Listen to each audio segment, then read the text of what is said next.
Welcome. Welcome, welcome. All right. So, as we get everything figured out on the backside, welcome. Thank you guys for joining Fine Line Fridays. As we go through this today, we're going to be talking about the first topic, which I felt was decently in the front of all of our minds, is why most leads suck.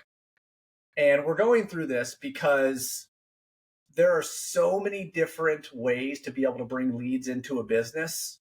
And we got to find the ones that work for you guys. And that's really what you're going to get from Will and I in all of these Fine Line Fridays is really a radical candor, unfiltered, Will and I going back and forth on what we see within the industry and what's working, what's not working, and just getting some real feedback. As we kind of said, if you guys have watched the videos, like this is the 30 minutes that you guys can take and you guys could focus on the business. So there's a huge difference between working in the business and on the business.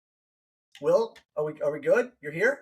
We are good. Slight technical difficulties, but you know what? We figure stuff out because that's what we do around here. That's right. I told you, just press the big red button. There's got to be a big red button somewhere that you press, and that's record.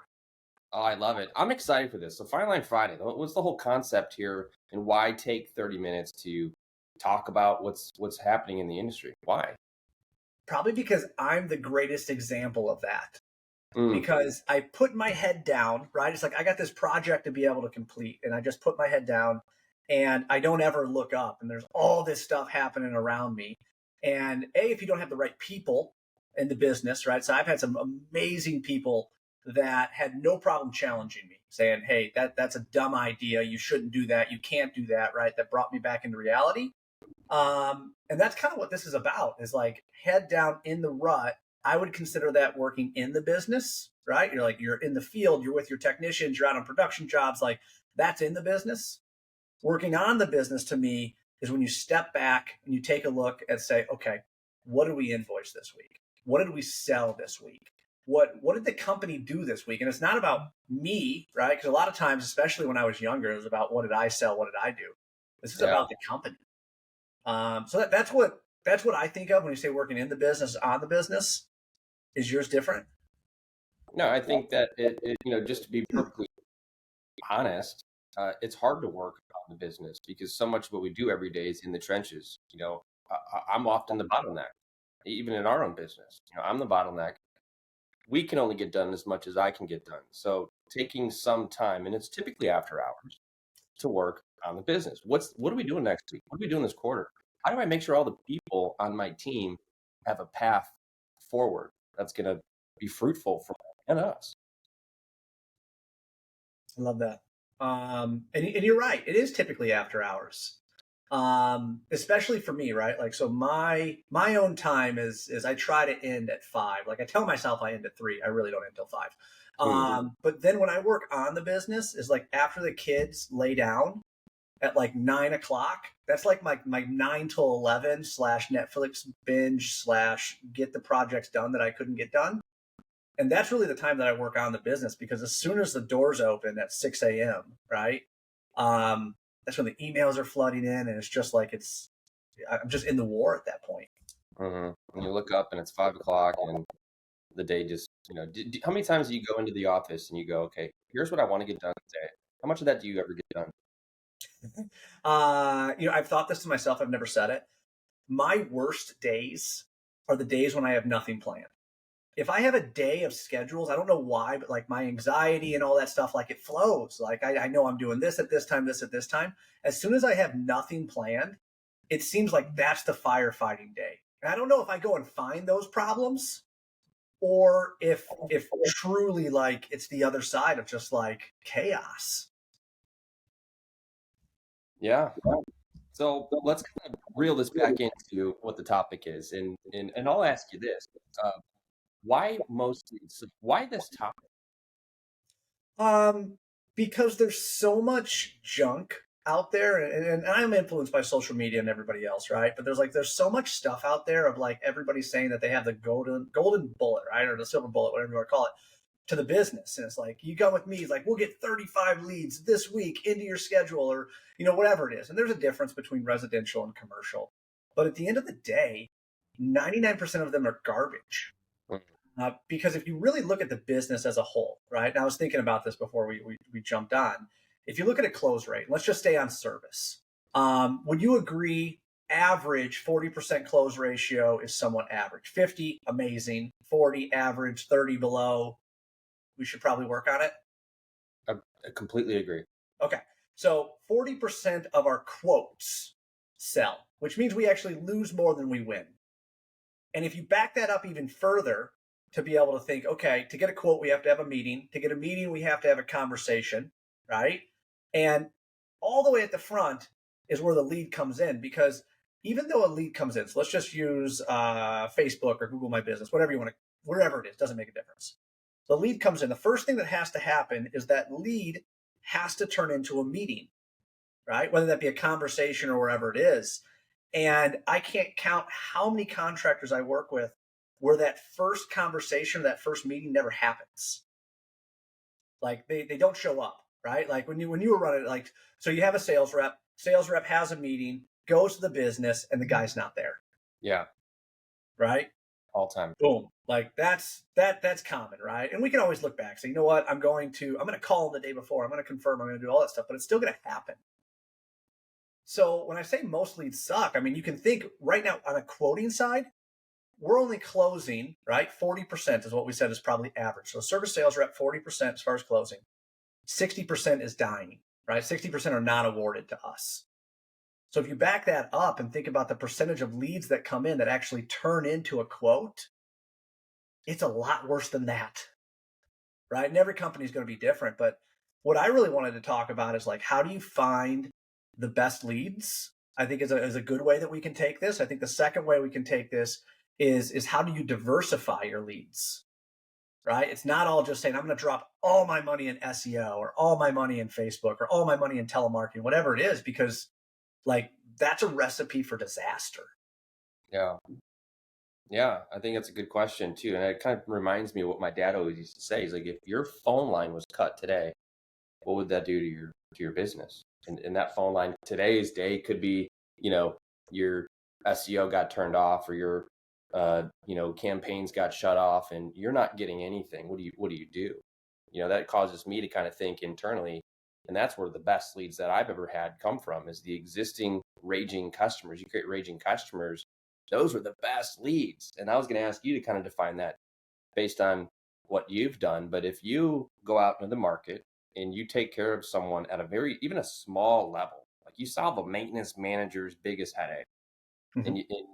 and he becomes your biggest fan, that maintenance manager goes to whatever event and is talking to other maintenance managers or other affiliations, that those are the best leads. So for me, I look inward and go, how do I create raging customers? Because those are, and for us too, at some point, like our best leads are referrals. So what you're talking about is what I define grow versus scale, right? Mm-hmm. And that really is, so you're right on the right track, because that really is the first thing when I go and work with the contractors, like, okay, are we looking to be able to grow our business? Grow to me means bring more stuff in, right? New business, new blood, all that stuff. Or are we looking to scale it, which means get more from what you have? And you're right, because if you have a customer, right, how do you get more from what you already have? We're going to assume everybody listening to this has a business, because in order to have a business, you have to A, have work, and B, get paid on invoices, right? So if you have a customer, like you said, that just absolutely loves you, referrals, I mean, that's the one, right? Just shows up, talks to another facility manager and just says, yo, the other facility manager says, hey, man, my roofer sucks. I mean, that's the easiest way, right? You already got trust because he's talking to his friend. You already have social proof because that individual is like, yo, he solved my problems, or whatever his experience was. Like, those are the two massive things that you have to do when you grow your company, get more people in, is that one, they got to trust you, right? And two, you have to have social proof, because no one's going to hire you if they've never heard about you, right? Have no idea where it is, don't have a website, you don't have any way to have social proof. So you're right on track there. I think the scale side is without a doubt, one, it's free.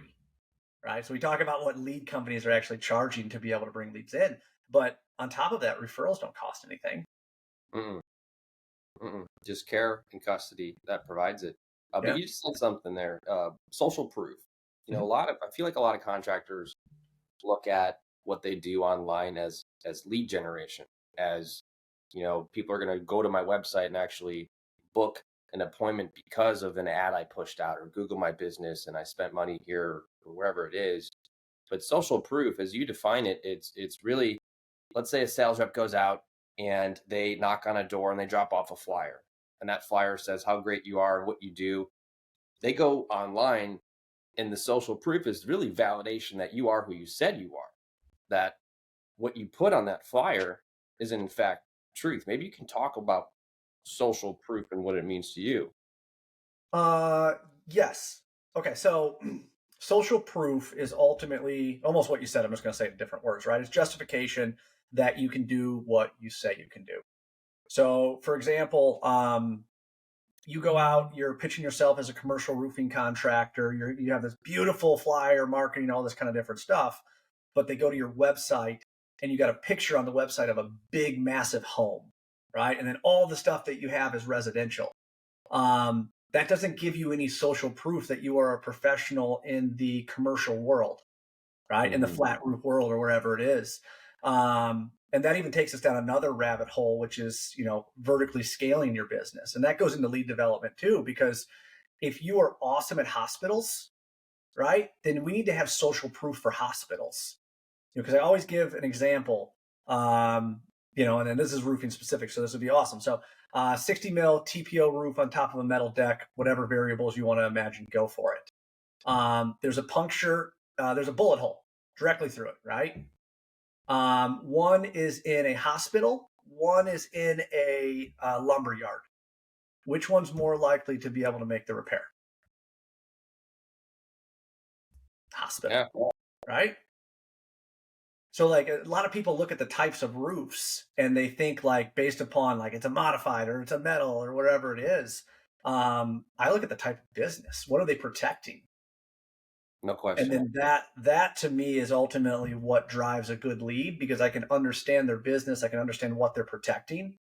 That allows me to be able to create social proof. And I know we're kind of scattering around this, but like that's what allows me to be able to go in and say, hey, I'm an expert in hospitality, in whatever it might be. That to me has got me a lot more solid leads than going out and like you and I used to do years ago, right? Just spamming an industrial park. Mm-hmm. Trying to get something, trying to shake it. But kind of going back to leads that suck, leads that are good. What's like the best lead that you've ever come across, and how did you get it? Ooh. Now I'll tell you, when I was doing all of this, I didn't know what I did. I know now, right? Because in order to be able to find out what the best leads are, um, I went through years and years of qualification, and then I had to figure out like what was consistent within them. From my side, number one, they had a problem big enough to do something about it. And I'll use self storage as an example. So that was kind of my world that I really kind of scaled. So in self storage, you have to think deeper than what the roof issue is. Metal roof, fastener that's backing out wherever it is. So a problem big enough to do something about it has everything to do with what's in that building. And that's really what allowed me to be able to unlock, the growth that I had where I was leading those teams. So self storage, fastener backs out, water gets in below the roof system, right? And as a roofer, that's a failing system to us, water getting below it. Then it goes into the unit, and the unique thing about self storage is that once it goes into the unit, self storage is almost the only industry where nobody knows about it. You think Mm. about every other industry inside the United States, like if it's a warehouse, manufacturing, strip mall, wherever it is, if water goes in the building, typically it's someone who reports it. With self storage, no one knows until they literally open up that door. So there could be damage happening right within there for whatever's in those buildings, which makes it very unique. So first one is they had a problem big enough to deal with, which means that self storage company had to internally say, damage units of the tenants I have is a big enough problem to do something about it. Mm. few months ago, I was in a manufacturing facility that was for cardboard for the fry containers for like McDonald's or Burger King or whatever, right? And like there's these massive cardboard that was in the building, and they had skylights right above them, and where all the skylights were, they had moved all of the cardboard out of the way, right? So I asked them, the question, one, if one of these gets wet, what does that mean? What's that cost, right? If one of those got destroyed. And then the second thing that happened that I asked is what happens if you were able to use the storage? And like that was just clear as day, right? They had no storage. It was $10,000 per roll. So it's like, we're really not fixing $1,000 leak when it's destroying $10,000 worth of cardboard. So I know that went wide, right? But number one is like it's the problem's big enough that they actually need to do something about it. And a lot of times, and I'm going to go one step deeper inside there. A lot of times, contractors don't ask that question, right? They see a roof leak and they're just like, oh man, like I'm going to quote it. And then they spend hours quoting the job, right? And then hours following up for something that never happens. And like that's the reality that I got to when I really got deep into lead development is how many clients that I have are actually buying something and how many of them just took a proposal because my salesman forced it down their throat. Yeah, and a lot of leads that suck are blamed because the lead was bad. Maybe it was the person you sent out. Maybe it was, and I see this a lot too, where a lot of contractors, they send out a sales rep, and that sales rep is only compensated to sell replacements. Mm-hmm.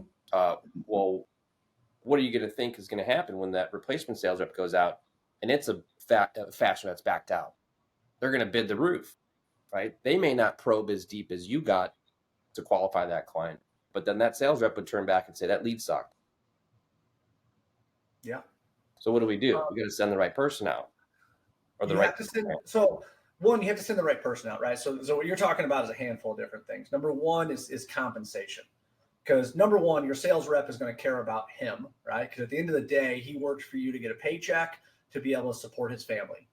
So as much as the business might need service, if he's not correctly compensated on service, then he's not going to do it, or it's definitely not going to be like his number one priority, right? Mm-hmm.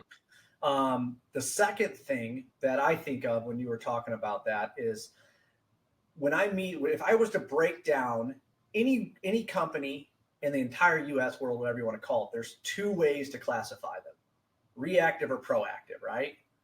The customer's either going to call a roofer when a leak happens, right? That's reactive, which means, nope, roof is fine. I have no problems. I have no goals. Everything's fine. That's reactive. Yeah. Second one is proactive, which means they understand that they're protecting something that can't get wet. So those are the individuals that make repairs when it's dry to be able to prevent what happens when it rains, which makes it really easy because I don't care how good the meeting is. Let me rephrase that. I don't care what the outcome of the meeting is, especially if the client's like, no, I don't got anything. I'm not interested inside an inspection or anything else, because I've already invested my time, energy, and money into it, right? So my question is this a reactive customer or a proactive customer? Because when it rains, I'm not calling new customers. I'm calling all of my reactive, I don't want to say customers, right? But prospects, candidates, clients. Those are my reactive guys when it rains. When it's not raining, I'm calling my proactive guys to say, hey, let's get up there. Let's get this stuff taken care of before the rain comes. And then that's how I manage the book of business at like the most macro level. Yeah, and I think that's a good way of looking at it too. And I feel like a lot of the industry hasn't looked at it that way, but now more than ever, I think if you said proactive and reactive, 80+% of contractors would raise their hand and say, yeah, I know what that means. Mm-hmm. So for those that didn't bake that into their sales model, they're kind of, I think, struggling a little bit with how to grapple with making that their DNA, with how they go out and they talk about, what it is they offer their clients and how they offer it and how they execute it.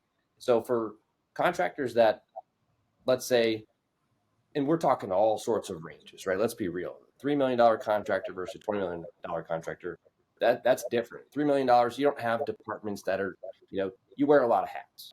You're the sales guy, you're the service guy, you're the estimator.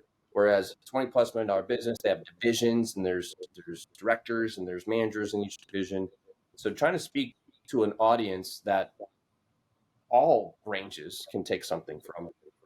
But for contractors that don't or are late to bringing in proactive and reactive, what would you say to them on how to bring that into their organization as an adopted, have the team adopt it as a mentality? Habit and consistency, I think is there. So okay, at the beginning level, there has to be consistency on the questions that the reps are asking, right? So anytime that you get to speak to someone, it really is as simple as, do you typically budget for roofing projects? I'm not asking to sell anything or anything else like that. Do you typically budget for it? If the answer is no, it means that they're reactive. If the answer is yes, so yeah, we do have a budget, right? Then the answer is proactive. They have a budget that they have to proactively manage. Then that goes deeper, right? So I think at the beginning side, you just have one question, right? One question within the sales process that will answer whether they're reactive or proactive. Mm-hmm. So it's not about hard, especially with sales reps. It's got to be simple. If it's not simple, then it takes up more bandwidth for them to ask that one question than it actually is for them to be successful, right, inside their discovery side. That's what I think. I think it starts there. And then when I talk about habit and consistency, as a sales leader, you have to constantly be making sure that that's being documented, right? So like in each property, and you can do it inside the company side too, like put a custom filter that literally says reactive or proactive. Mm-hmm. Then when you drop in, right, you go to your book of business, you can literally search reactive or proactive. So like if it's raining, it's like, dude, call all of our reactives. Then you can get back in, then you can find the leads. And then it goes right back to what you said. You've already met with them, right? If you already done business with them, like game on, as long as you did a good job and they have a good experience, like you don't got to knock down 35 of those walls to be able to build trust, social proof, and whatever else, you got to do to be able to win a new client. Yeah. No, I love that too. And that's a great place for contractors that are trying to get into service or increase the amount of service that they do. Reaching out when it rains to reactive clients. And if they're not in your database, then, get the list from accounting. Right? Any roof you ever put on, reach out to them. You can classify everybody as reactive until you meet with them and determine that they are in fact proactive. But that is a great filter for leads that come in across the board, right? Yep. So where do I park them? Because if they tell me that they have a budget, that I'm going to try to get on their buildings and do inspections on all the buildings. If they tell me that they don't have a budget, I need to prove to them that I can solve even their smallest needs. And when I solve their smallest needs, I'm going to try to get one of those inspections in front of them to try to get them to see the value in being proactive. So all the reactive, you're trying to pull into being proactive, but don't disqualify, a crappy lead because they're not buying from you right away. Yep. Through 100%. And you talked about, and I'm sure this will be up inside there, but you talked about even like the smallest sale, right? I'll take that one step further and say most of the time with like inspections and things like that, I still dispatch them and I still have the client get the notifications because that's all part of the experience, right? Like I want them to get like dispatched, a rival ETA, because like that is part of the value that like completely blows cost out of the water, right? It's communication, it's being there on time, it's the documentation, right? Especially if you get on site and you upsell for like additional things. Like those, even if it's free, remember I didn't sell anything, it's just a free inspection. That gives them a taste of what it's like to be able to work with my business. And then that is really what you hang on to, right? It's like, this isn't just a guy in the back of a pickup truck. This is real time. So there's so much to be able to dive into, but the topic today was, why most leads suck. And most leads suck because they're not aligned to your business, right? And most leads suck because you have to work so hard to be able to grow your business. That's like the hardest thing I've ever had to do, or ever you continue to be able to do, is grow the business, scale the business. Now I don't want to say that's easy, right? But that's strategic. That's getting more from what you have. That's going, like you said, on the referral side, going back to your customers and just saying, hey, do you know anybody that could benefit from what I do for you. And you've already broken down that wall of trust, social proof, all those kind of different things. And if you look at the close ratio that I've done throughout the years, it's insane, the close ratio on referrals and recommendations and all of that stuff, that when you use it compared to what your close ratio would be for new customers. That's awesome. That last part a little skipped out on me. I think it froze. Hopefully it's not that bad. Ooh, and that was the money maker, man. Just kidding. that was the money shot. Yeah. No, I don't even remember what I said. No, I think when you put the topic out there, you're like, why most leads suck. Where I went to was that Glengarry Ross snippet of the leads are weak. You're weak. You know, there really isn't a bad, if you show up, and I'm not talking about the leads where they don't show up, but you know, you take a what you think is a good lead, you get there, and it's such a small little need. And most people would say, I'm not going to jack with this. I don't want to quote something so small. Why would a $350 repair? Like, really? But it's such a significant win. I love those leads because it segues into a long-term customer, a long relationship that you can have if you do it right. But even if you get that $350 sale, like, think of the significance. What's the cost of a customer? But if you send them an invoice and then they set you up in their accounting system, and then they're set up in your accounting system, you know, 6 months from now, they get another roof leak and they've replaced the front, you know, the office lady or the admin or whoever. Where do they go when it rains? They're going to go to their vendor system or their accounting program, and they're going to search for roofer. And then you're going to be in there. So you're poised to do business moving forward. So it's not about thinking this job sucks or this one's too small or it's not the big payout. That's future work. But even, you know, selling small transactions is still a significant win. You've acquired a customer. Park them, take care of them, manage them, and it'll grow into a longer term relationship. And tell me if it's reactive or proactive. They'll start reactive. That's fine. Yeah, that's all I want to know is you reactive or proactive. At the bottom side, everybody you meet with, it's not the point. They will need a roofer. The roof will leak at some point. And when it happens, are they reactive or proactive? Right. And then that turns into, I don't want to say the account manager side, but that turns into account management, right? Are you touching them each quarter? Are you touching them each month based upon where they're at? But everybody you meet with is an opportunity. It just depends when that opportunity is going to come up.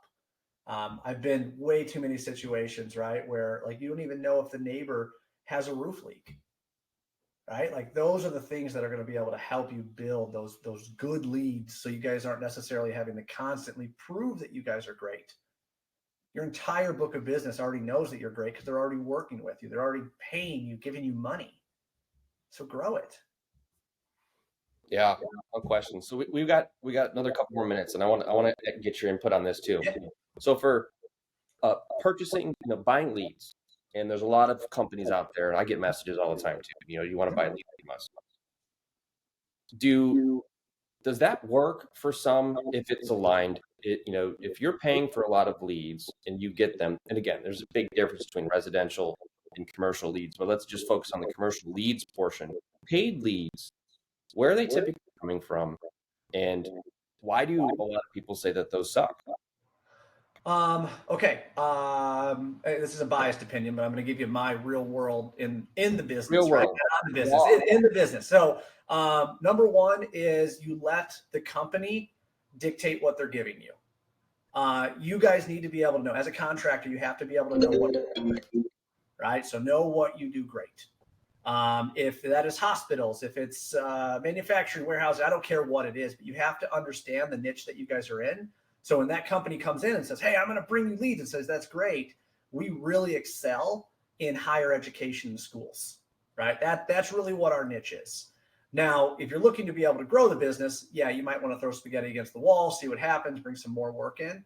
But I think the more that you can control what they're bringing in, who you want to meet with, and where you guys have proven success, is the more success that you guys will have. So can you Can you buy leads from somebody and it be successful? Absolutely. But you have to be able to understand and give feedback. It's a huge, huge part, right? It's not just like, oh, everything they give me sucks. You have to be honest with them. And I've had some really, really good relationships when something comes back and it's like, yo, dude, this is garbage. Like, don't give me this stuff anymore. That might be mean. Don't say those exact words, but like, you got to just be real with them. Because most of the time they don't want to lose you as a customer, right? These companies are in business because they do have success. So be honest with them, give them feedback. If it's not aligned to your business, you'll probably know pretty quick. But at the end of the day, I don't know any company that can take 35 leads into a single division and not just burn through them, right? On a sales rep side, if I give him 35 leads, he's going to burn through 35 and get 4. However, if I give him 5 leads, he's going to work the hell out of them and he's going to come back with 4. Yeah. Right. So like more leads is not better. Fair. Right. And that kind of jumps to my mind too. Don't just accept all of them. To your point, hey, I'm looking for this type of client. I'm looking for this type of niche. Here's what I'm really good at. And often encouraging contractors to think about what you're really good at. You can get sucked into a lot of different trades, right? You go out, you want to take care of the customer, but the window's leaking. It's like that. Do what you're good at, and then turn the volume up on that. And if you want leads, then communicate where those leads should fit based on the business. Totally agree. Yeah. Was there 2 questions in yours, or was there just 1? Well, it was kind of like 2 and 1, but we'll make that work. So, you can buy leads. You can absolutely buy leads and be successful at it. Just make sure that you know exactly what you want. If you just kind of say, yeah, sure, just give me whatever you got, most of the time it's just very wide. You're going to be driving all over the city. You're going to have people that are just, not aligned to what you guys want. And a lot of times that's where the bad and negativity comes from, because you guys are more frustrated that you're driving across town every single day and getting nothing. Where if you were driving across town and every meeting you went to was a hospital and you specialize in hospitals, you probably wouldn't be that upset, right? So the more that you can align it to your business and exactly who your dream client is, the better, more success, more happiness. And again, just tell me if they're reactive or proactive, right? That's the bottom line of that. Then you can figure out how you're going to grow it beyond just that first meeting. I love it. Love it. Love it. Well, we're 2 minutes over, so let's kind of wrap up here. When are we back next? 2 weeks. 2 weeks. Yeah. 2 weeks. My calendar tells me what to do and when to do it, just like being here. So if you tell me what the date is in 2 weeks, only my calendar will tell you. So 2 weeks takes us to 29th. The 29th, we'll be back. Brand new topic. Tell your friends, right? This is something that Chad and I are doing to give back to the industry and really, truly trying to extract relevant topics. Chad's working with a lot of contractors. We're working with a lot of contractors. So we want to stay attuned to what's happening and then bring out those topics and then just to be able to talk about them. That's the whole purpose of this podcast there. 100%. And if you guys have any topics like, man, this really sucks in my business, or like, I wish someone could talk about this, send it over. Again, Fine Line Friday, there's a fine line between good and great. And we've been a part of a handful of companies that have made that line, crossed that line, right, from good to great. And that's our give back to you guys. If you join any of my other stuff, I'm here to be able to raise the floor of our industry, which means not just make one contractor better. I want everyone to be better. That allows us to be able to get out of that dirty name of, you're a used car salesman. I don't want to be there. I want to be a kick-ass roofing salesman, right? I want to have a kick-ass roofing company. So that's why I'm here, guys. Yeah, love it. Well, we'll see y'all back next time. Thanks for joining. Cool. Thanks. See ya. See ya.